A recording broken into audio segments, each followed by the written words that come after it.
நான் தமிழ் தேசியவாதி பிரிவினவாதி என்ன இதுக்கா என் வீட்டுல வந்து கூட்டணி பேசுனேன். எதுக்கு பேசுனேன்? முதுக நோண்டி அழுக்க மோந்து பாக்குறேன். அதை மோந்து பார்த்துட்டு நீ கொஞ்சம் மோந்து பாரு, நீ கொஞ்சம் மோந்து பாரு. ஐயோ சீமா யார்ட்ட என்ன பேசுறான், எங்க ஏச்சி துப்புறான், எங்க இறங்கி ஓரத்துல நின்று ஒன்று கடிக்கிறான். உன் வேலை மயிராடாது. யாரை வச்சிருக்கா, எந்த நடிகை யாரோட போறா, அவளுக்கு 10 லட்சம் இவன் தான் வாங்கி புரோக்கர் ஏஜென்ட். எங்கும் தமிழ் இல்லை, தமிழகத்தில் தமிழ் இல்லை என்று யாரும் சொல்லக்கூடாது. வாடகை வாய்கள் பொறிக்கும் புறைக்கும் கத்திட்டு இருக்கும்ல, அந்த நாய்கள் கூட குலைக்கலையே. திடீர்னு பார்த்தா முருகன் மாநாட்டில் பங்கேற்கிறது. யாரா முருகன்? வந்தாலும் திமுகவை ஏத்திட்டியா சங்கி. அப்ப நீங்க லுங்கி அங்கிய தெலுங்கு தேசம் என்று கட்சி ஆரம்பிச்சார என் டி ராமா. அப்பெல்லாம் எங்க போய் புல்லு பிடிக்கிட்டு இருந்தா எப்படி அவங்க புள்ள கொண்டாடி ஆத்தால சோறு போடுறவங்களுக்கு? போன தடவை 39 உப்பு மூட்டை தூக்கி போடுவாங்க, அப்புறம் முடிஞ்சவனே ஏற்றி விடுவாங்க வண்டியில. நீ வசமா எங்கிட்ட சிக்கிட்ட தம்பி, நீ என்னை தேடி வந்துதான் தீரணும், வழியே கிடையாது. நீயா புதுசா சிந்திச்சு பேசுற மாதிரி பேசுவ, நான் பேசினதான் பேசுவேன். என்கிட்ட உன்ட்ட அதிகாரம் இருக்கு, ஊடகம் இருக்கு. எப்படி இருக்கு பாரு. ஐயா ஸ்டாலின் அவர்கள் திடீர்னு பார்த்தா வணிகர்கள் ஒரு 5-6 பேரை உட்கார வச்சுட்டு எங்கும் தமிழ் இல்லை, தமிழகத்தில் தமிழ் இல்லை என்று யாரும் சொல்லக்கூடாது. யாரோ சொல்றான். ஐயா நீங்க சொல்லல. நீங்க தெருவில் போகும்போது கண்ணை நல்லா மூடிக்கிட்டு குதிரைக்கு கடிவாளம் அப்படியே போறீங்க. தெருவில் இருபக்கம் பார்க்கல. எங்கும் தமிழ், எதிலும் தமிழ் முழக்கத்தை நீங்க முன்வைக்கல. திராவிட எங்க இது முன்வைக்க போறாங்க? முன்வைத்தது எங்கள் முன்னவர்கள். வீழ்வது நாமாக இருந்தாலும் வாழ்வது தமிழாக இருக்கட்டும், அதை முன்வைத்தது எங்கள் முன்னவர்கள். தமிழகத்தின் தமிழ் தெருவில் தமிழ், அதையும் முன்வைத்தது எங்கள் முன்னவர்கள். மணக்க வரும் தென்றலிலே குளிராய் இல்லை, தோப்பில் நிழலாய் இல்லை, தனி பெரிதாம் துன்பம் இது தமிழகத்தின் தமிழ் தெருவில் தமிழ்தான் இல்லை. இது எங்கள் தாத்தன் புரட்சி பாவலன். தாயை பழித்தவனை யார் தடுத்தாலும் விடாதே, தமிழை பழித்தவனை உன் தாயை தடுத்தாலும் விடாதேங்கிறான். இப்ப நாங்க என்ன செய்யலாம் நீங்க சொல்லுங்க. பேரு தமிழ்நாடு என் உடன் பிறந்தவர்களே, தமிழுக்கும் தமிழர்களுக்கும் இது சுடுகாடு. எங்க தமிழ் இருக்கு? எங்க தமிழ் இருக்கு? ஒண்ணு இல்ல, நீ எவ்வளவு பெரிய அறிவார்ந்த நாட்டுல வாழ்றாயின்னு மட்டும் பாரு. இந்த இடத்துல என்ன எழுதிருக்கு பாரு, நடைபாதை நடப்பதற்கு. நடைபாதை நடப்பதற்கென்று கூட தெரியாத அடிப்படை அறிவில்லாத மக்களாக இந்த சமூகத்தை உருவாக்கிருக்கான். சூடு ஆறிடுச்சு. ஏன்னா நான் சூடாயிட்டதுனால இவனுக்கு முன்னாடி நம்ம சாதாரணம்னு அது ஆறிடுச்சு. சரி ஆயிடுச்சு. இதுதான் இவங்க. அந்த ஒரு நாள் அறிக்கை அது யாருக்காக விடப்பட்டதுன்னு உனக்கு தெரியும். அது தமிழ் இல்லைன்னு யாரும் சொல்லக்கூடாது. நீங்க உணரல. கடத்தெருவில் தமிழ் இல்லை, வீதியில தமிழ் இல்லை. தமிழை நேசிக்கிற பெருந்தகையே, சென்னை கடற்கரையில் சென்று பாருங்கள், நம்ம சென்னை என்று எழுதியிருக்கிறது. நம்ம சென்னை என்று எழுத்திருக்கிறது. என் தம்பி தங்கைகள் போனா பாருங்க, நம்ம தமிழ்ல இருக்கு. சென்னை எந்த மொழியில் எந்த எழுத்தில் இருக்குது? தமிழ் வாழ்க. திராவிட மாடல், திராவிடம் சமஸ்கிருதம், ஆங்கிலம் மாடல் இங்கிலீஷ், தமிழ் வாழ்க. இதாண்டா இவங்க ஆட்சி முறை. அது திடீர்னு ஐயா ரகுபதி அவர்களை பார்த்தில்ல, ஐயா பெரியார் அவர்கள் ராமரை செருப்பால் அடிச்சாரு, தீ வச்சு கொளுத்தினாரு, அதெல்லாம் ஒன்றும் சரி வரல, அவர் அசிங்கப்படுத்த முடியல. இது ராமர் ஆட்சி தான்ட்டாரு, செத்தான் ராமன். கதை முடிஞ்சு. இதை விட ராமரை இழிவாக ஒருத்தரும் சொல்ல முடியாது. இப்ப பெரியாரை விட பெரிய கலாக்காரர், பெரிய புரட்சியாளர், பெரிய சமூக சீர்திருத்தவாதி ஐயா ரகுபதி அவர்கள் தான்.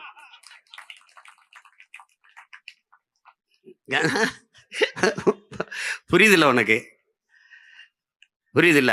கலைஞரை நீ எல்லாமாட அவமானப்படுத்திடுவ. இளம் கலைஞரே என்று உதயநிதியை சொல்லும் போது கருணாநிதி கவலைப்படாத, அதோட நம்ம கவலைப்படுத்திட போறோம். சொல்லு. அது மாதிரி நீ ஒரு ராமரை ஒரு கற்பனை பண்ணி வச்சிருப்ப. நாங்கெல்லாம் படிக்கும்போது கடவுளின் ஆட்சி எப்படி இருக்கும்னு நினைப்ப. பசி இருக்காது, பஞ்சு இருக்காது, வறுமை ஏழ்மை இருக்காது, எல்லாருக்கும் உணவு கிடைக்கும், உடை கிடைக்கும், வாழ நல்ல வீடு இருக்கும், அங்க குற்றம் குறை இருக்காது, மது இருக்காது, கொலை செய்ய நடக்காது, கற்பழிப்பு இருக்காது, இதெல்லாம் இருக்காதுன்னு நினைப்ப. நீ அப்படிதான் நினைப்ப. அந்த ஆட்சி நீட்சின்ட்டாரு. ஒரு வார்த்தை ஐயா ஸ்டாலின் அவர்கள் பேசல. இல்ல அப்படிலாம் இல்லையே. திராவிட முன்னேற்ற கழகத்துல ஒருத்தன், ஒரு தலைவர் பெருமக்கள் ஒண்ணு வேணாம். அந்த வாடகை வாய்கள்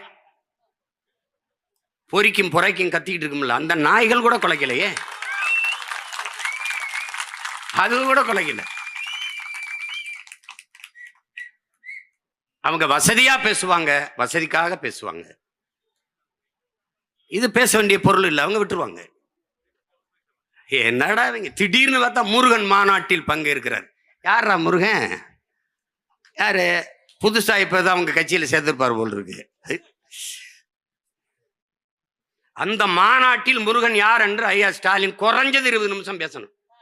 தாழ எழுதி வச்சு படிக்காம பேசணும். அருணகிரிநாதர் எழுத திருப்பூர் பத்தி திருநகை முத்து அதை பாடணும். பத்தி திரு முத்து திருநகை பாட்ட பாடணும். வேணாவா என் மகன் பெரியவன் கூட வேணாம், மாவீரனை பாட வைக்கிறேன்.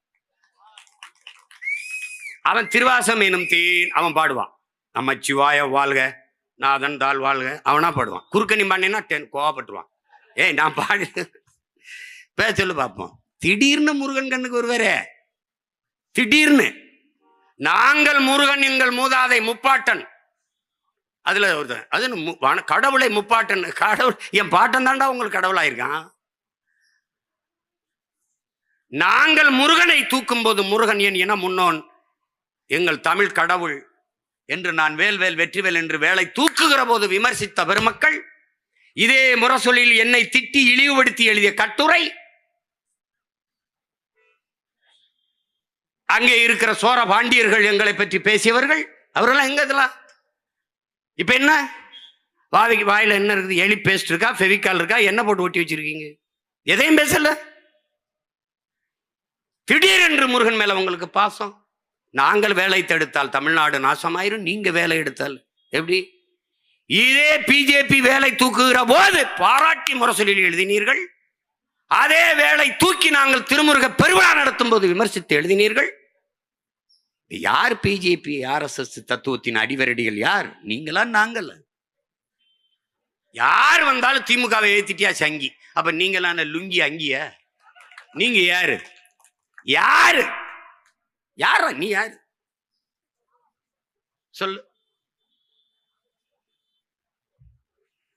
ராகுல் ஏதாவது கேள்வி கேளுங்களேன். மோடிக்கு ஆதரவாக பேசுகிறார். மோடியை எதிர்த்து பேசுறதா? அப்ப ராகுலுக்கு ஆதரவாக பேசுறதா? சரி ஐயா, காலையில் எந்திரிச்சவன அவன் விற்கிற போத பொருளை 1-2 இதை அடிச்சுட்டு தான் எந்திரிப்பாங்க போல் இருக்கு. என்ன தேவை எழுதி வைக்கிறது, பேசுறது, இதையெல்லாம் பேசு. திடீரென்று முருகன் உங்கள் கண்ணுக்கு தெரிய காரணம் என்ன சொல்லுங்க? என்ன அதை சரி பண்ணணும். ராமர் ஆட்சி இங்க சரி பண்ணியாச்சு, இந்துக்கள் வாக்க சரி பண்ணியாச்சு. நல்லா கவனிக்கணும். இப்ப முருகனை தூக்கிட்டு சீமான் திறான், நாம் தமிழர் திறான், அதை கொஞ்சம் சரி பண்ணு. அப்புறம் இஸ்லாமியர்களுக்கு அந்த சிறுபான்மை பிரிவில் ஏதாவது பொறுப்பை போடு. ஏன்னா இப்ப 26 நெருங்கிருச்சு, இன்னும் 17 மாசம் தான் இருக்கு. அவனுக்கு எதை பத்தியும் கவலை கிடையாது. அதை போடு போட்டு அவங்க. அப்புறம் யார் இருக்கிறா? ஜோ அருள் தந்தை இருக்காரு. அவர் என்ன பண்றாரு? அவர் லயல்ல வேலை செஞ்சாரு, புனித வளனார் ஜோசப் கல்லூரியில வேலை செஞ்சாரு. அவரை தூக்கி கிறிஸ்தவர் நல அங்க ஒரு பொறுப்பு போடு. ஓட்ட கரெக்ட் பண்றான் ராஜா. நீனும் தான் இருக்கிய. தெய்வ திருமகன் முத்துராமலிங்க தேர்வு நினைவிடத்தில் ஒரு மாலை வைத்து விட்டால் கல்லர் மறவர் அகமுடையோர் வாக்கை கரெக்ட் பண்ணிடலாம், வாங்கிடலான்னு அவன் நினைக்கிறான். நீனும் அதை நம்புற.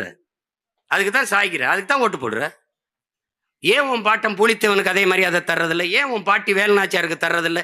ஏன் உன் பாட்டை மருதிருவருக்கு தர்றதில்லை? ஏன் தர்றதில்லை?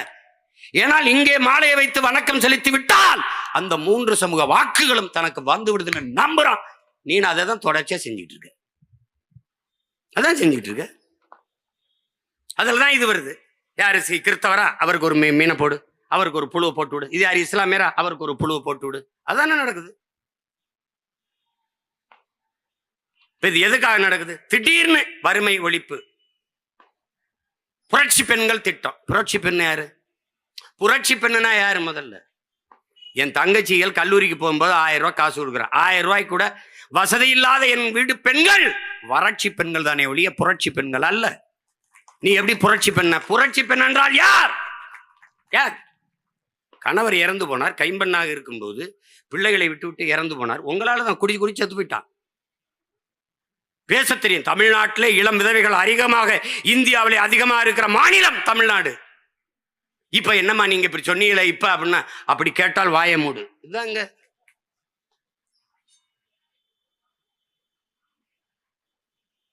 கணவனை இழந்து விட்ட பெண், அவள் தன் குடும்பத்தை காப்பாற்ற ஒரு வேலைக்கு போகணும், தையல் பயிற்சி எடுத்துக்கொண்டால், திறன் மேம்பாட்டு பயிற்சி எடுத்தால், ஒரு துணி ஆடை விற்பனையகத்துக்கு போனால், உணவகத்துக்கு போனால், வேலை செய்தால், வருவாய் ஈட்டி தன் குடும்பத்தை காத்தால், தற்சார்பு பொருளாதாரத்தில் தன்காலிலே நின்று தன் குடும்பத்தை காத்தால், இவள் புரட்சி பெண். இவள் புரட்சி பெண். கால் விபத்திலே இழந்து விட்டாலும் ஓட முடியல, பாரா ஒலிம்பிக்கிலே அது ஓடி தங்கத்தை வெல்றா, பதக்கத்தை வெல்றா என்று ஓடுகிறவள் புரட்சி பெண். எத்தனை புரட்சி பெண்கள் இந்த நிலத்தில! அதுக்கெல்லாம் அந்த பேரை வைக்கிறது இல்லை.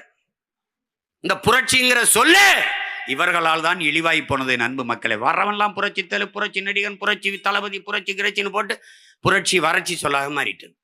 இப்ப புரட்சிங்கிற சொல்ல உச்சரிக்கவே தடுமாற வேண்டியது. இது என்ன புரட்சி? என்ன புரட்சி? அப்படி ஏதாவது உருவாக்கி இருக்கா இந்த நாடு? பெண்கள் தங்களை தாங்களே தற்காத்துக் கொள்வதற்கு பொருளாதார மேம்பாட்டு திட்டங்களை தான் அறிவிச்சிருக்கா? தங்களை தாங்களை சார்ந்து வாழ்கிற தற்சார்பு பொருளாதார திட்டத்தை தான் அறிவிச்சிருக்கா? இல்ல. 1000 ரூபாய், ஏன் 1000? இளைய தலைமுறை பிள்ளைகளை தன் பக்கம் திருப்ப முடியல. கோட்பாடு செத்து போனது, தத்துவம் செத்து போனது, திராவிடம் தீந்து போயிட்டது. எங்க ஒரு தலைமுறை பள்ளி கல்லூரியில் படித்த தலைமுறை எல்லாம் தமிழ் தேசிய அரசியலை நோக்கி, சீமானை நோக்கி, புலிக்கொடியை தூக்கி ஓடி வருது.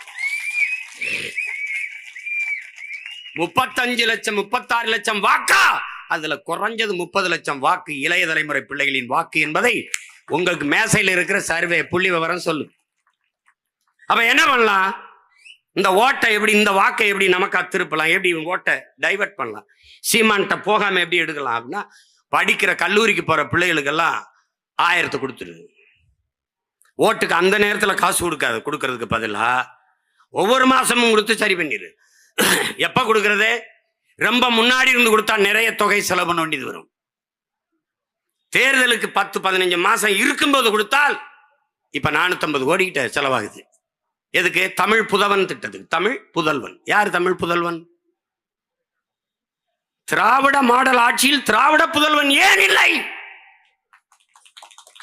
எங்கள் ஐயா நல்லகனுக்கு கொடுத்த விருதிலே திராவிடர் தகைசால் திராவிடர் ஏன் இல்லை? இலக்கிய செல்வர் குமரி ஆனந்தன் ஐயா அவர்களுக்கு கொடுக்க போற விருதிலே ஏன் தகைசால் திராவிடர் என்று இல்லை? தகைசால் தமிழர். யாரை ஏமாற்ற? இதை நாங்கள் பேசினால் இனச்சாவனிசம், இனவெறி, மொழி சாவனிசம், செப்பரேட்டிசம், பிரிவினவாதம். இதை ஏன் நீங்க இல்ல? திராவிட மாடல் ஆட்சி ஏன்? தமிழ் புதல்வன். அது ஏன் சொல்லுது தமிழ் புதல்வன் திட்டம்? திராவிட புதல்வன் சொல்லி பாரு, சொல்லி பாரு. திரும்பி கூட பார்க்க மாட்டான். கொடுமை. நாம் தமிழ் தேசியம் பேசும்போது பாரு, நம்ம தமிழ் தேசியம் பேசு பாசிசம், செப்பரேட்டிசம், சாவனிசம், இனவெறிய தூண்டுறோம், இன பாகுபாடு பேசுறோம், ஆன்டி நேஷனலிசம், தேச துரோகம், இதெல்லாம். ஆனால் நாம் சின்ன பிள்ளைகளாக கால் டபசர் போட்டு விவரம் தெரியாத காலத்திலே தெலுங்கு தேசம் என்று கட்சி ஆரம்பிச்சார NT ராமா. அப்போல்லாம் எங்க போய் புல்லு பிடிக்கிட்டு இருந்த நீ? எங்க போய் இருந்த? எங்களை பாசிஸ்ட், செப்பரேட்டிஸ்ட், இனவெறிகள், தேச துரோகிகள் என்று பேசுகிற இந்தியர் திராவிடர். இந்த திராவிட கட்சிகள், இந்த திமுக ஏன் சந்திரபாபு நாயுடு தெலுங்கு தேச கட்சியோட கூட்டணி வைத்தது? பதில் உண்டா? யார் சொல்லுவா? எங்களை பிரிவினவாதி, தேச துரோகிகள், செப்பரேட்டிஸ்ட் என்று பழி சொல்லுகிற பாரதிய ஜனதா எதற்காக தெலுங்கு தேசத்தோடு சந்திரபாபு நாயுடு அவர்களோட கூட்டணி வைத்து இப்ப பதவியில் இருக்கிறது? எதற்காக இருக்கிறது? நான் தமிழ் தேசியவாதி, பிரிவினவாதி. என்ன இதுக்கா என் வீட்டில் வந்து கூட்டணி பேசுன? எதுக்கு பேசுன நீ? உன்னோட கூட்டணி வந்தா எப்படி? உன்னோட வந்துடுறேன், உங்களோட கூட்டணி வந்துடுறேன். உங்க தலைவர் படத்துக்கு முன்னாடி என் தலைவர் படத்தை வச்சா நீங்க இருப்பீல? எப்படி இருப்பிய? எப்படி இருக்கும் பாத்துக்க. தெரிச்சு ஓடிடுவிய, மேடையில உட்கார மாட்டீங்க.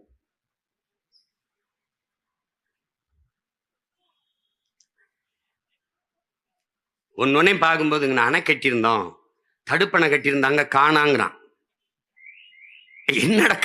என்னடா தடுப்பணை? இப்ப வரைக்கும் சொல்றாங்க மத்திய அமைச்சர், மத்திய சுகாதாரத்துறை அமைச்சர் சொல்றாருங்க. இப்ப சொல்றாருங்க இந்த பாராளுமன்ற கூட்டத்துல 24க்குள்ள நாங்க எப்படி எய்ம்ஸ் மருத்துவமனை கட்டி முடிச்சிருவோம்ன்றான். இன்னும் இந்த சனம் நம்பிட்டாலே இதை. ஏற்கனவே ராமர் கோயில் நாங்க யாராவது இப்ப பிஜேபி ராமரை பத்தி, ராமர் கோயிலை பத்தி, ஏன்னா இந்த ரகுபதி ஐயா ராமர் ஆட்சிதான் பேசினதுக்கு முதலில் கோபப்பட்டிருக்க வேண்டியது பிஜேபி காரர்கள் தான். இவ்வளவு கேவலமான ஆட்சியாடா ராமர் ஆட்சி? ஏண்டா கள்ளச்சாராயம் குடிச்சு சாகராடா ராமர் ஆட்சி? 6 வயசு குழந்தை வீட்டுக்குள்ள இருந்தால் வன்புணர்வு செய்து கொலை செய்யறான். 60 வயசு அம்மா தனியா இருந்தாலும் வன்புணர்வு செய்யறான். சாலையில போகும்போது தாலி அக்குறான், தோட இருக்கிறான். இதெல்லாம் தான்டா ராமர் ஆட்சி. ஒருத்தன் பேசல. ஏன்? ராமருக்கு மார்க்கெட் இல்ல. எப்படி? தம்பி அகிலேஷ் யாதவ் முடிச்சிட்டான். அயோத்தியிலே பொது தொகுதியில தாழ்த்தப்பட்ட ஒருவரை போட்டு செருப்பை கட்டி நங்குன்னு அடிச்சு முடிச்சிருக்கான். இப்ப பேசுறது ராமரை பேச முடியாது. அந்த பிரச்சனை முற்று பெற்று விட்டது. Problem solved. ராமருக்கு கோயில் கட்டிட்டு அங்க எல்லாம் குறுக்கல, ஐயோ ஒழுகுதுங்க. இப்ப பாராளுமன்ற கட்டு என்னைக்காவது நீ மாணிக் தாகூர் விருதுநகருடைய பாராளுமன்ற உறுப்பினர் நாடாளுமன்றத்தில் பேசி நீ என்னைக்காவது பார்த்திருக்கிய?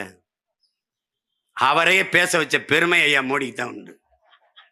எப்படி பெற்றாரு தெரியுமா? பாராளுமன்றம் அவங்க பேசுற அப்படி, என்னங்க மழை பெய்த பாராளுமன்றத்துக்குள்ள தண்ணி வருது, ஒழுகுதுங்க அப்படின்னு. ராமர் கோயிலும் ஒழுகுது, அவர் கட்டின ராமர் கோயிலும் ஒழுகுது, நாடாளுமன்ற கட்டடமும் ஒழுகுது. அதை பற்றி கவலை இல்லை.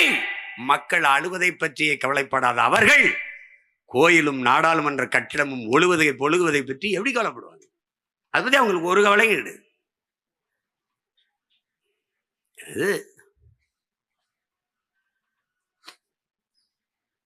இங்க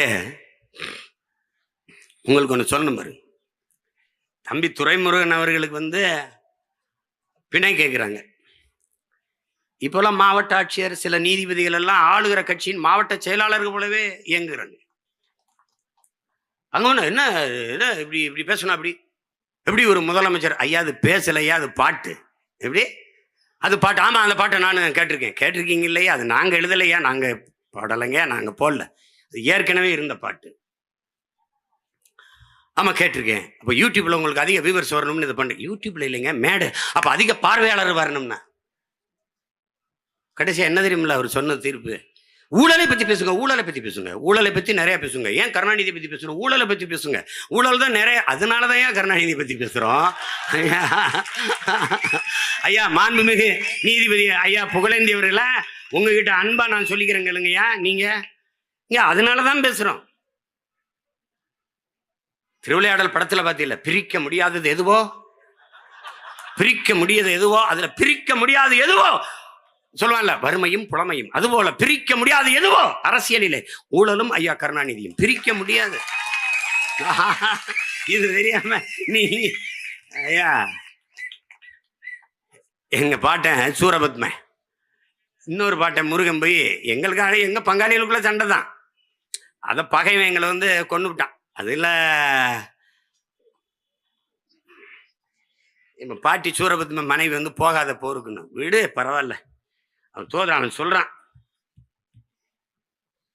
முருகபிரானினுடைய வரலாறை எழுதும் போது இந்த சூரபத்மனை எழுதாமல் முருகனுடைய வரலாற்றை எழுத முடியாது இல்லையா?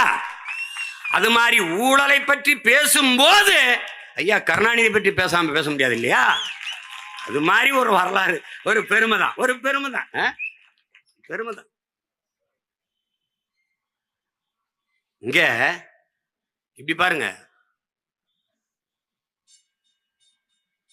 அண்ணா பல்கலைக்கழகத்துல இவங்களால கற்பனை செய்யப்படுங்க அறப்போர் இயக்கம் அதை வெளியிடுது. அறப்போர் இயக்கத்தினுடைய உடன் பிறந்தார்கள் எல்லோருக்கும் என்னுடைய அன்பும் வாழ்த்துக்களும். அவங்க என்ன பண்றாங்கன்னா, தகவல் அறிவு உரிமை சட்டத்துல கேட்கறாங்க அவங்களுக்கு எப்படி இந்த ஐயா வந்ததுன்னு தெரியல. ஒரு துறையில் இப்படின்னா ஒவ்வொரு துறையும் எப்படி இருக்குன்னு யோசிச்சு பார்த்து. மொத்தம் 480 தனியார் அரசு பொறியியல் கல்லூரிகள், மொத்தம் 480. இதுல 52,500 பேராசிரியர் பெருமக்கள், 52,500. இதுல 224 தனியார் சுயநிதியில, தன்னிதி, சுயநிதி அது சமஸ்கிருதம், நம்ம தன்னிதினே பேசுவோம், தன்னிதி கல்லூரிகள் 224. இதுல பாத்துக்கிறங்க, நல்லா கொஞ்சம் 353 ஆசிரியர் பெருமக்கள், 353 பேராசிரியர் பெருமக்கள் ஒரு இடத்திற்கு மேற்பட்ட இடங்களில் கல்லூரிகளில் பணி செய்வதாக காட்டப்பட்டது. ஒரு இடத்திற்கு மேற்பட்ட இடத்துல, நல்லா கொஞ்சம்.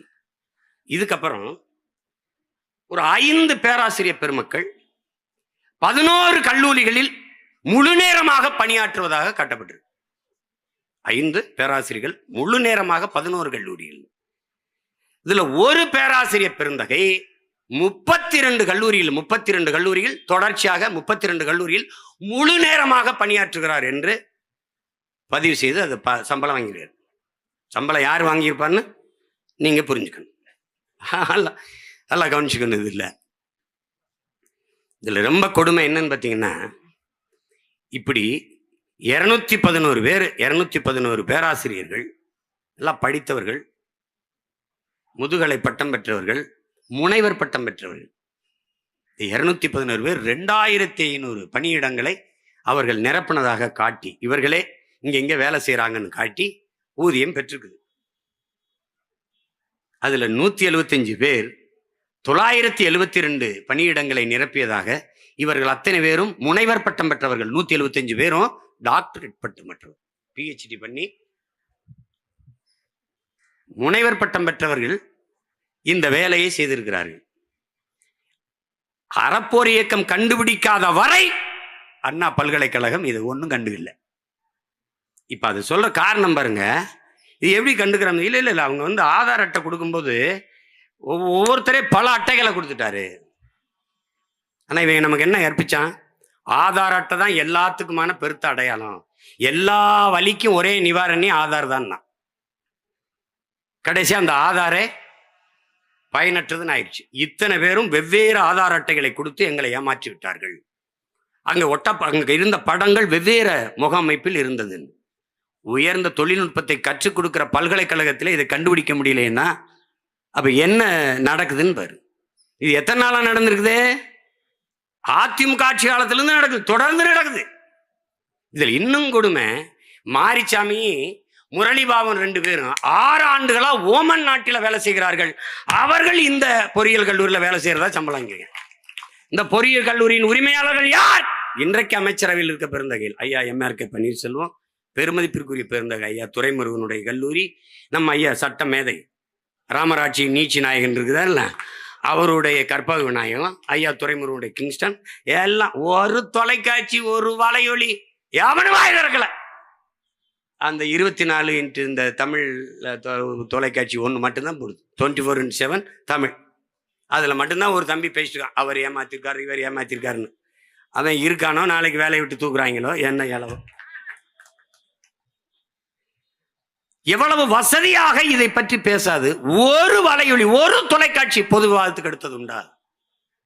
இதை விட கொடுமை இந்த நாட்டில் உண்டா? நீ இதெல்லாம உனக்கு பிரச்சனை. நீ ஆடியோ வெளியிடு, உட்காந்து நீ IPS படிச்சுட்டு வர்றது, SP AC DCR எதுக்கு? சீமா யார்கிட்ட என்ன பேசுறான், எங்க ஏச்சியை துப்புறான், எங்க இறங்கி ஓரத்தில் நின்று ஒண்ணு கடிக்கிறான், உன் வேலை மயிராடாது, மயிராடா. திடீர்னு இந்த வெண்ணைகளுக்கு காளியம்மா மேல அப்படியே பாசம்.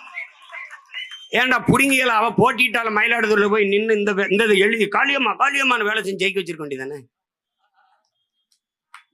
ஏய், நாங்க பிசுரும்பா அப்புறம் உசுரும்பா, அது உனக்கு என்ன மசுருக்கு அந்த பிரச்சனை? உனக்கு என்ன பிரச்சனை?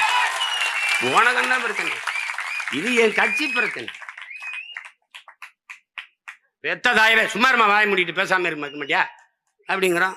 ஆத்தாளப்பன் பேச்சே கேட்காதனால தானே இந்த வேலையை செஞ்சுக்கிட்டு இருக்கேன். இல்லைன்னா மீட்டில் இருந்து ஓய்வு விட்டுருப்பேன், இல்ல வாத்தியாரா போயிருப்பேன் சொந்தக்காரங்க மாதிரி. கேள்வி என்னத்தையாவது பேசுறது, ஆடியோ ஐயோ சீமான ஒழிச்சு போடுவோம் அப்படின்னு. டேய், நீனும் தான் ஒன்னா பேசி பார்த்த. 15 வருஷமா ஒரு பொம்பளை விட்டு பேசி பார்த்த. அதுக்கப்புறம் தான் ஃபேன் ஃபாலோவிங் அதிகமாயிடுச்சு. கேர்ள்ஸ் ரொம்ப ஃபாலோ பண்றாங்க. அப்பா நான் அப்படி போவேன் சலைய சீமாண்டின்னு ஒரு சிடுமுஞ்சி நினைச்சு இவன்ட்டு ரொமான்ஸ் இருக்கு போல் இருக்கு அப்படின்ட்டு. அப்படிதான் என் தம்பி கார்த்திக்கு personal advice as elder. You don't worry, be happy.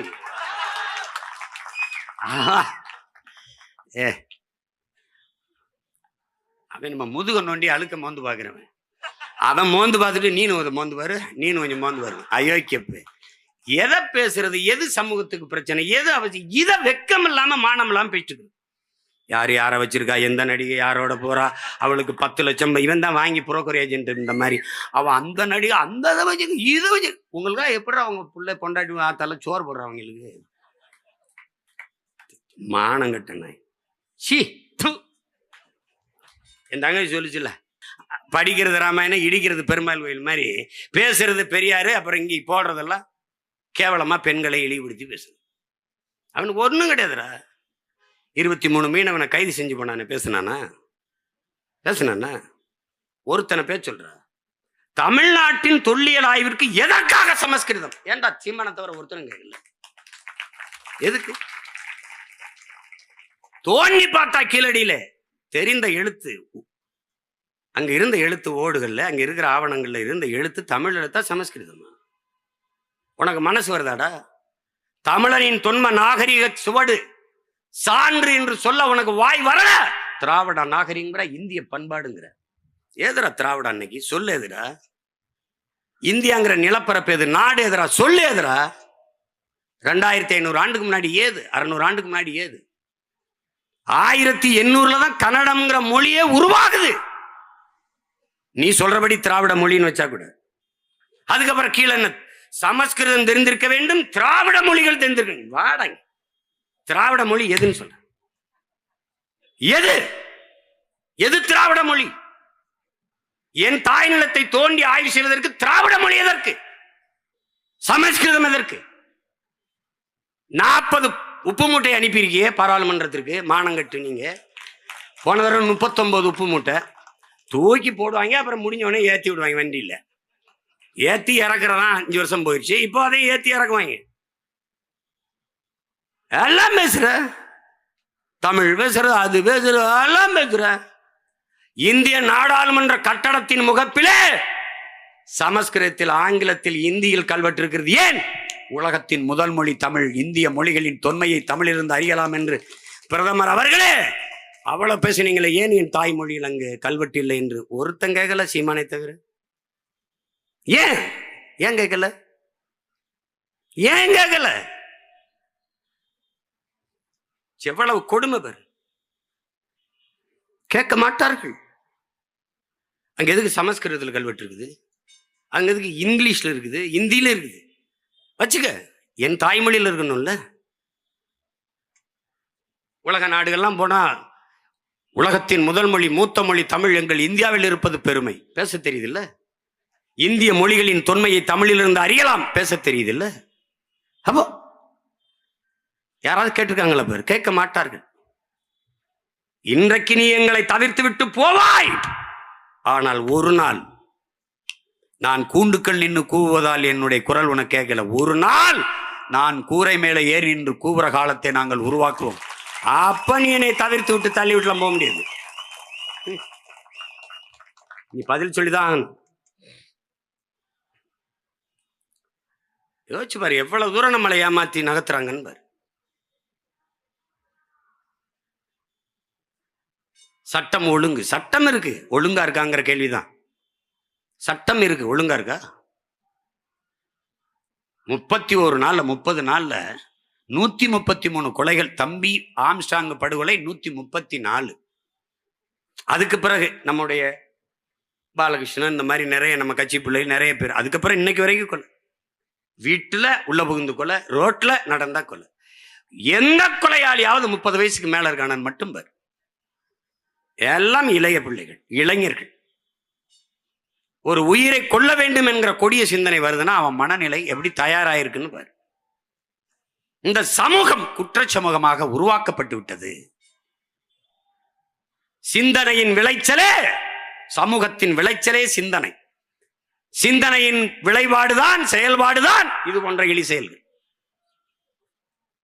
அப்ப என்ன சொல்றான் ரூசோ? என்ன சொல்றான்? நீ குற்றவாளியை பிடித்து தூக்கில் போடுவதை நிறுத்து, அவன் குற்றம் செய்வதற்கான காரணத்தை கண்டுபிடித்து அதை தூக்கில போடுன்றான். அப்ப ஒரு தலைமுறை எப்படி நீ உருவாக்கணும்?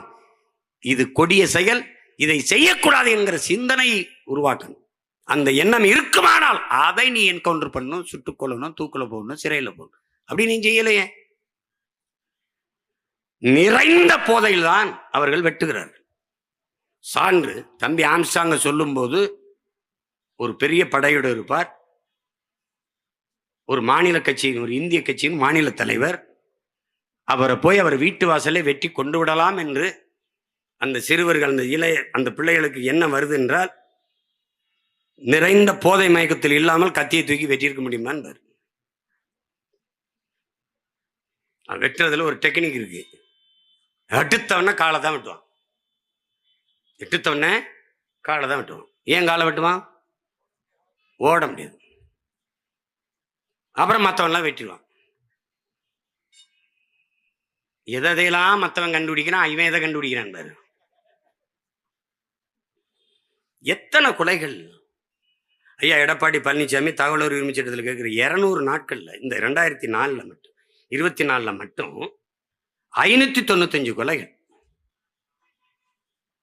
இன்னும் 24 முற்று பெறல, அதுக்குள்ளேயே 595 கொலைகள். அது கேளுங்க சட்ட அமைச்சர். அதுக்கு எப்படிங்க அரசாங்கம் பொறுப்பு? எதுக்கு தாங்க நீங்க பொறுப்பேற்பீங்க? கள்ளச்சாராய சாவுக்கு எல்லாரும் போய் பார்த்தீர்களே, ஏன் எங்க மீனவ மலைச்சாமி சாவுக்கு ஒரு முத்தம் கூட போய் பார்க்கல? ஏன்? அவன் போகும்போது அங்க தண்ணீருக்கு பதிலாக கள்ளச்சாராயத்தை ஒரு போத்தலை எடுத்துட்டு போய் குடிச்சிட்டு செத்து கரவதிங்கன்னு தானா ஒரு வேலை போய் பார்த்துருப்பானோ என்னோ. ஆனாலும் நீங்க நம்பிட்டு இருக்கிறது ஒரு நாடு, இதுல ஒரு ஆட்சி நடக்குதுன்ட்டு. ஒரு கொடுமை. எனக்கு இல்ல, உனக்கு இல்ல, யாருக்கு பாதுகாப்பு இருக்கு சொல்லு?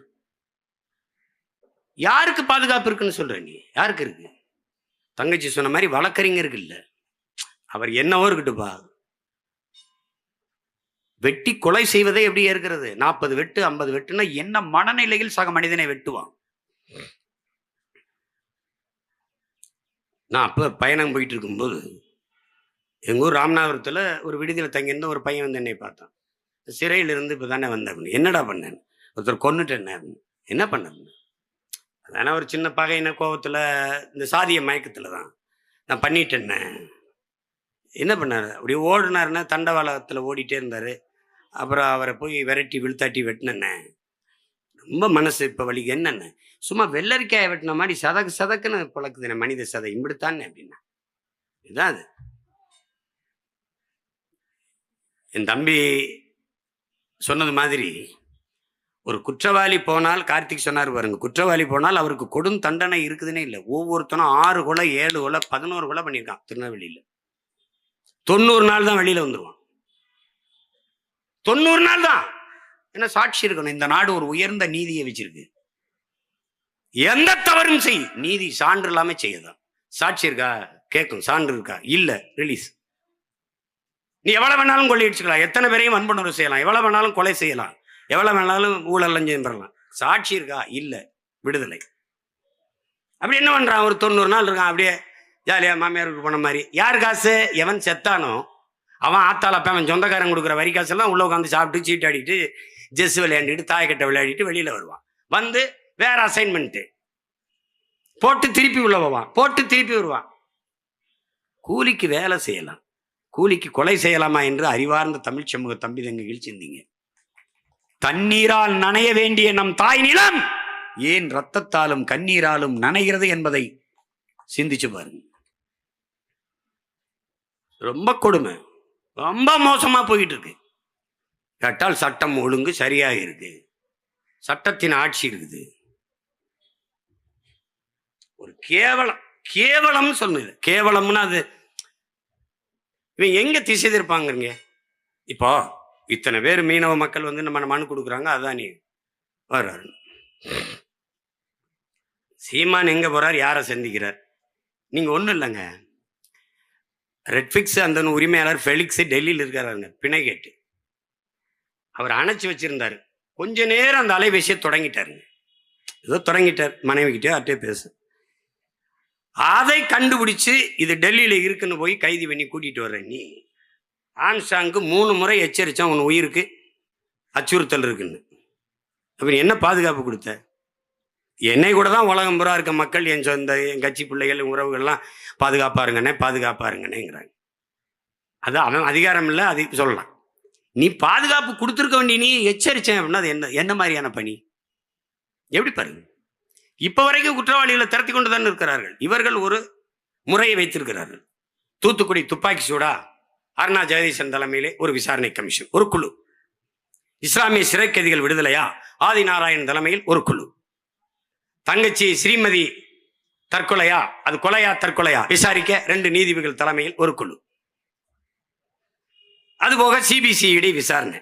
நல்ல படித்த என் தம்பி தங்கிகள் ஆழ்ந்த அறிவார்ந்து இதை சிந்திச்சு பாருங்க. தங்கச்சி ஸ்ரீமதி இறந்துட்டா, இது உண்மை. அது தற்கொலையா கொலையா இது நமக்கு எழுகிற சந்தேகம். ஸ்ரீமதியின் கிராமம் சின்னது, படிச்ச கல்லூரி பக்கத்தில். இதை விசாரிக்க எத்தனை காலம், எவ்வளவு நாட்கள் எடுத்துக்கொள்ளலாம்? அறிவார்ந்த பிள்ளைகள், தமிழ் சமூக சொந்தங்கள் சிந்திச்சுப்பாங்க.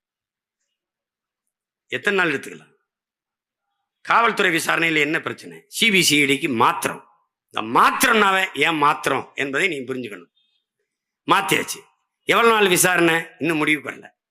2 நீதிபதிகள் விசாரணை குழு, எங்க விசாரணை? முடிவுக்கு வரல. ஆனால் அந்த நேரத்தில் ஸ்ரீமதி வழக்கு வருகிறது. சென்னை உயர்நீதிமன்றம் ஒரு தீர்ப்பை தருகிறது, அது தற்கொலை தான். சிபிசிஐடி விசாரணை முடியல, அறிக்கை வரல. நீதிபதிகள் விசாரணை முடியல, அறிக்கை வரல.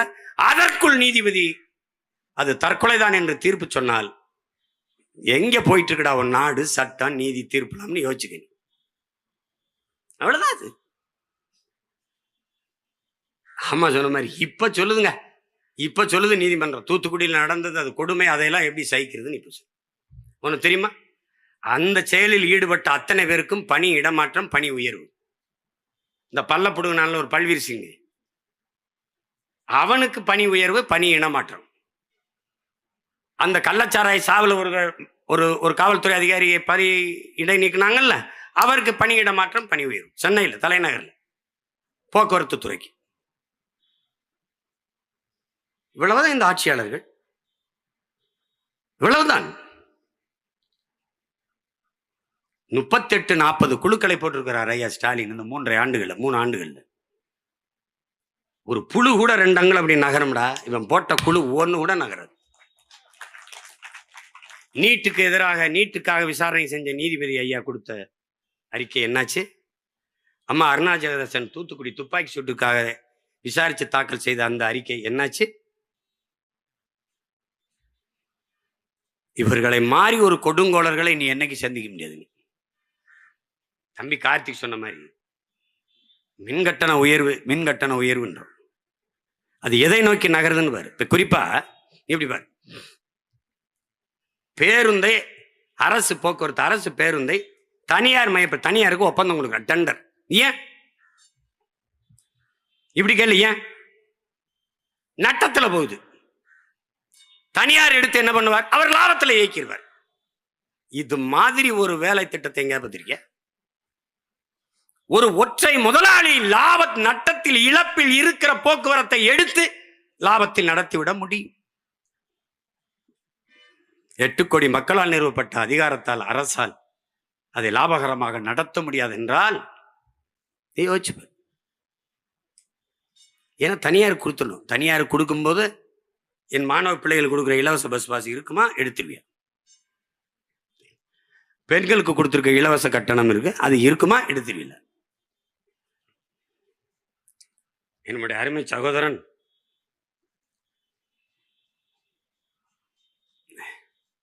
ஈரோட்டில இருந்து ஒரு மூத்த பத்திரிகையில, புகழ்பெற்ற பத்திரிகையில வேலை செய்யற தங்கவேல் அவர்கள், அவருடைய மனைவி என்னுடைய தங்கை பணி இடமாற்றத்துக்கு வந்திருக்கிறார்.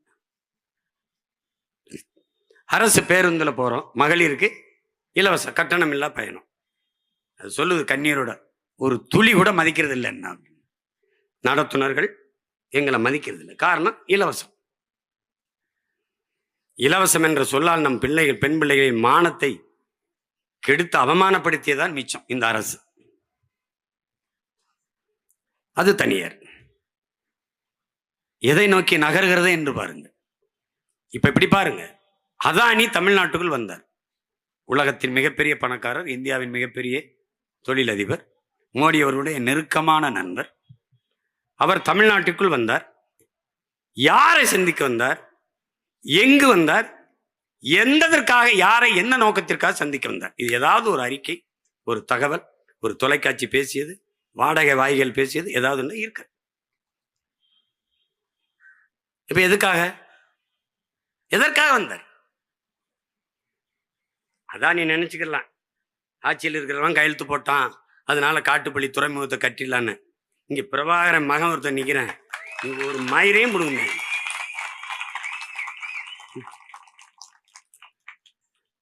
அதெல்லாம் போப்பா, அங்கிட்டு போப்பா. அது மீனவன் பிரச்சனை, அங்க இருக்கிற குடிகள் பிரச்சனை, அது என் நாட்டு பிரச்சனை, என் நிலம் சார்ந்த பிரச்சனை, என் இனம் சார்ந்த பிரச்சனை. இருக்கிற துறைமுகத்தில் என்ன பிரச்சனை? விளக்கு. இருக்கிற விண்ணூர்தி நிலையத்தில் மீனம்பாக்கத்தில் என்ன பிரச்சனை சொல்லு. அதுக்கப்புறம் நீ பறந்துருட்ட போ. எதற்காக வந்தார் அதை சொல்ல ஏன் இந்த அரசு தயங்குகிறது? பாருங்க எப்படிப்பட்ட ஒரு ஆட்சி முறை நடந்து கொண்டிருக்குன்னு. ஒன்றும் இல்லை, இப்போ இங்கே இருக்குல்ல, பயன்படுத்துகிற மின்சாரத்தை அளவிடுகிற பெட்டி இருக்குல்ல, எத்தனை அழகு மின்சாரம் பயன்படுத்தி இருக்கணும் அளவிடுகிற அந்த பெட்டி, அந்த கருவி பொருத்தி இருக்குல்ல, அது அதானியோட. இது மின் உற்பத்தி ஆற்று இருக்கு. தம்பி கார்த்திக் மருத்துவரை தான் பேசினார். அரசிடத்தில் இருப்பதை விட அதிக மின் உற்பத்தி திட்டங்கள் தனியார் முதலாளிகிட்ட, மத்திய மாநில அரசு கிட்ட இருப்பதை விட அதிக மின் உற்பத்தி திட்டங்கள், மின் உற்பத்தி நிறுவனங்கள், நிலையங்கள் தனியார்ட்ட இருக்கு. உற்பத்தி தனியார்கிட்ட வந்த போது விநியோகம் தனியார்ட்ட வர எவ்வளவு நேரம் ஆகும்னு யோசிச்சு பார்க்க. இப்ப பெட்டி வந்துருச்சு, எல்லா வீட்டுக்கும் அவன் தான் பொறுத்துறான். அதுல எழுதிருக்கு பாரு, அதானின்னு இருக்கும். இருக்கா இல்லையா? இருக்கு. மின் உற்பத்தி விநியோகத்தை தனியார்ட்ட கொடுக்க இழப்புன்னு காட்டுவார்கள். எப்படி போக்குவரத்து என்ன சொல்றாங்க? நட்டத்துல ஓடுது. மின் உற்பத்திக்கு 1,50,000 கோடிக்கு மேல இழப்பு. கட்டணம் உயர்ந்து கொண்டே இருக்கு. உயர்த்துங்கள் ஐயா ஸ்டாலின் அவர்களே, நீங்க நேர்மையான நிர்வாகி, சிறந்த தலைவர். விக்கிரவாண்டி தேர்தலுக்கு முன்பாக இந்த மின் கட்டணத்தை உயர்த்தி இருந்தால் உங்களை பாராட்டலாம்.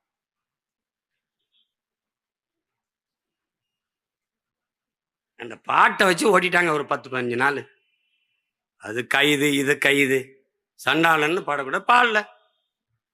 பாடல விடு, வேற பாட்டு பாடுவோம்.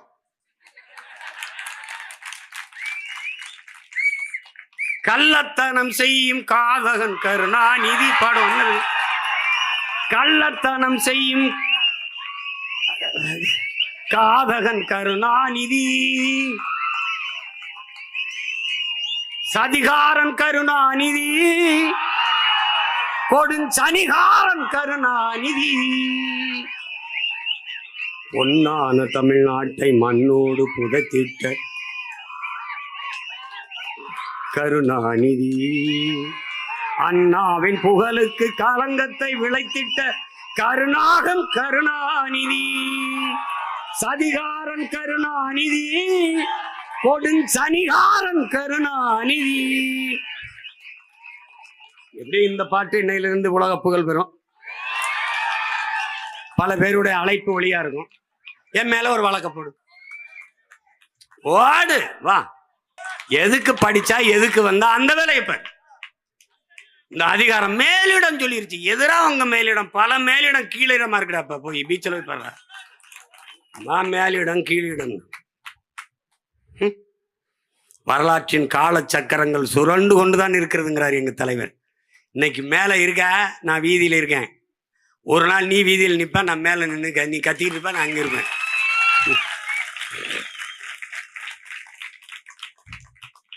ஐயோ அப்படி பேசிட்டாரு. ஐயோ அவர் எவ்வளவு பெரிய புனிதர். அவர் எப்படி கட்டிய மனைவி தவிர வேறொரு பெண்ணின் நிழலை தொட்டறிய மாட்டார். தமிழ்நாட்டு பாட நூல்ல இருக்கு சண்டாளன். சண்டாளன்னா யாரு? நம்ம தாத்தா நாமக்கல் கவிஞர் இருக்காரு. தாயை நிந்தித்தவன், தந்தையை வெறுத்தவன், இதெல்லாம் சொல்றாரு. அது ஒரு இழி சொல். சரி வேணாம், விட்டுருவோம். இன்னையிலேருந்து சண்டாளன்னு பாடாதீங்க, கொடுஞ்சனியன்னு பாடுங்க. பாடிட்டு போங்க. வேற ஏதாவது வரி வேணா கேளுங்க, எழுதி அனுப்புறேன். நாட்டுக்கு இதெல்லாம் பிரச்சனைங்க. இவங்களுக்கு அதெல்லாம் பிரச்சனை. இந்த நாடு அனுபவிக்கிற பெரிய மீனவர் படுகொலை காரணமே இவங்க தாங்க. கச்சத்தீவை எடுத்து கொடுத்துட்டு கொடுத்தவன் காங்கிரஸுங்க. கொடுக்கும்போது கூட நின்று வேடிக்கை பார்த்தது திமுகங்க. 2 பேரும் கூட்டணி வச்சு ஓட்டை வாங்கிட்டு மஞ்சள் குளிச்சுட்டு இருக்கோம். 400 டிஎம்சி வந்துகிட்டு இருந்ததுங்க கர்நாடகாலேருந்து நமக்கு தண்ணீர். 400 டிஎம்சி. அது 10வது வழக்கு போட்ட பெருந்தகை ஐயா கருணாநிதி, அம்மையார் இந்திரா காந்தி பிரதமர். அப்போ 356 பயன்படுத்தி ஆட்சியை கலைச்சி விடுகிற ஒரு முறை இருந்து அதில் கலைச்சி விட்டுருவாங்கன்னு தான் கச்சத்தீவை கொடுக்க காத்துக்கிட்டு இருந்தார். பொறுமையாக இருந்தார். ஆண்டுதோறும் பல லட்சக்கணக்கான தொண்டனை கூட்டி மாநாடு போடுற நீங்கள் ஏன் கச்சத்தீவை கொடுக்கூடாதுன்னு ஒரு கூட்டம் போடல, ஒரு ஆர்ப்பாட்டம் போராட்டம் செய்யுது? அன்னைக்கு இந்திய நாடாளுமன்றத்துக்குள் பேசின ஒரே மான தமிழன், மரத்தமிழ் வீரன் எங்க தாத்தா மூக்கையத்தவர் மட்டும்தான். ஒருத்தனும் பேச. உங்க தந்தை இந்திய நிலப்பரப்பில் ஒரு பகுதி எடுத்து சீனாவுக்கு கொடுத்து வரலாற்று பெரும் துரோகம் செய்தார். அதை போலவே நீங்கள் என்னுடைய தொகுதியான ராமநாதபுரத்துக்கு சொந்தமான கச்சத்தீவை எடுத்து கொடுத்து தமிழ்நாட்டிற்கு மிகப்பெரிய வரலாற்று துரோகத்தை செய்கிறீர்கள் இந்திரா காந்தி என்று பேசிய பெருமகன் நம்முடைய தாத்தா அவர்கள் தான். இதை என்ன பிரச்சனை? இன்னைக்கு ஒரு டிஎம்சிக்கு நம்ம முட்டிக்கால் போட வேண்டியது. இப்படி பெரும் வெள்ளம் பெஞ்சு பெருக்கெடுத்து ஓடினாலே ஒழிய நமக்கு தண்ணி தர தயாரான. நிதி ஆயோக்கு நிதி தரல, போகல. கோபம் நான் வரவேற்கிறேன், போகல. அந்த ஆண்மைத்தனத்தை, அந்த வீரத்தை, அந்த கோப உணர்வை, அந்த ஆத்திரத்தை நாங்கள் மதிக்கிறோம். நிதி தரவில்லை என்று கோபப்பட்டு நீங்கள் நிதி ஆயோக கூட்டத்துக்கு போவதை தவிர்த்த பெருந்தகையே, ஒரு சொட்டு நீர் தர முடியாது என்று சொல்லும் போது உன்னோட கூட்டுமில்லை, உனக்கு ஒரு சீட்டுமில்லை என்று கோவித்துக் கொண்டு இந்திய கூட்டணியிலிருந்து வெளியே வராது ஏன்? இதுக்கு பதில் உண்டா? யார் சொல்லுவா? உறவுக்கு கை கொடுப்போம், உரிமைக்கு குரல் கொடுப்பீங்க. நீங்க இப்படிதான் ஒரு குரல் கொடுக்கிறதா? வரல வெள்ளன் கொட்டு போன்னு போயிடுவான். குளத்தோட கோவிச்சுக்கிட்டு குளிக்காம போனா நாத்தம் யாருக்குன்னு வச்சுக்க. நீ வீரனா இருந்தா அங்க போய் என்னுடைய வரி வருவாய் எல்லாத்தையும் மொத்தமா எடுத்து வச்சுக்கிட்டு சேட்டை பண்ணிட்டு இருக்க. நீ குடுன்னு கேட்கணும்ல. நிதிஷ்குமாருக்கும் சந்திரபாபு நாயுடுக்கு ஏன் கொடுத்த? அவங்க கூட்டணி தேவையில்லை தான் ஆட்சியை காப்பாற்றணும், அதுக்கு நீ லஞ்சம் கொடுக்குற அப்படின்னு பேசி கரிச்சு தந்த உரிமையை பெறாம நான் போகல. ஏன் போகல? பேசுறதுக்கு ஒன்றும் தெரியாது. அங்கே போய் நான் என்ன பேசுறது? வேணாம். எங்கள் ஐயா டிஆர் பால் அனுப்பு, எங்கள் அண்ணன் ஆராஜா அனுப்பு, எங்கள் அண்ணி தமிழச்சி அனுப்பு, இல்லை அருமை அம்மையார் கனிமொழி அனுப்புங்க. நீங்கள் ஏன் போறீங்க? சரி, போகும்போது இந்த பாட்டை பாடிட்டு உற்சாகமா போங்க.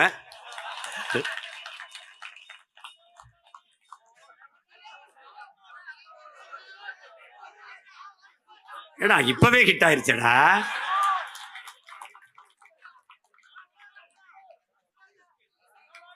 அன்னைக்கு இப்படிதான் என் மையன் பெரியவன் கோயில் பிறந்த நாளைக்கு கோயிலுக்கு போனேன். சிவன் கோயிலுக்கு கும்பிட்டு முருகன் கோயிலுக்கு போகலாம். அங்கே போனால் குறுக்கெல்லாம் கூடிட்டு ஐயா அந்த பாட்டை ஒரு தடவை பாடிட்டு போங்க.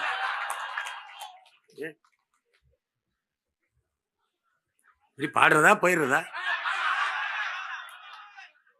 கள்ளத்தனம் செய்யும் காதகன் கருணாநிதி,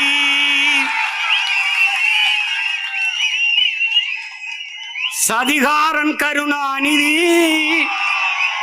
கொடுஞ்சனிகாரன் கருணாநிதி, பொன்னான தமிழ்நாட்டை மண்ணோடு புதைத்திட்ட காரணம் கருணாநிதி, அண்ணாவின் புகழுக்கு கலங்கத்தை விளைத்திட்ட கருணாகம் கருணாநிதி, கொடுஞ்சதிகாரன் கருணாநிதி. இந்த சதியெல்லாம் மிதி மிதி என்று மிதித்து தகர்க்கிற ஒரு காலத்தை பிரபாகரன் பிள்ளைகள் உருவாக்கி கொண்டு வருகிறோம். 26 எங்களுடைய ஆட்டம் தொடக்கம். தமிழ்நாடு எங்கள் அதிகாரத்திற்குள் அடக்கம். புரட்சி எப்போதும் வெல்லும். நமது பற்றி அதை சொல்லும். நாம்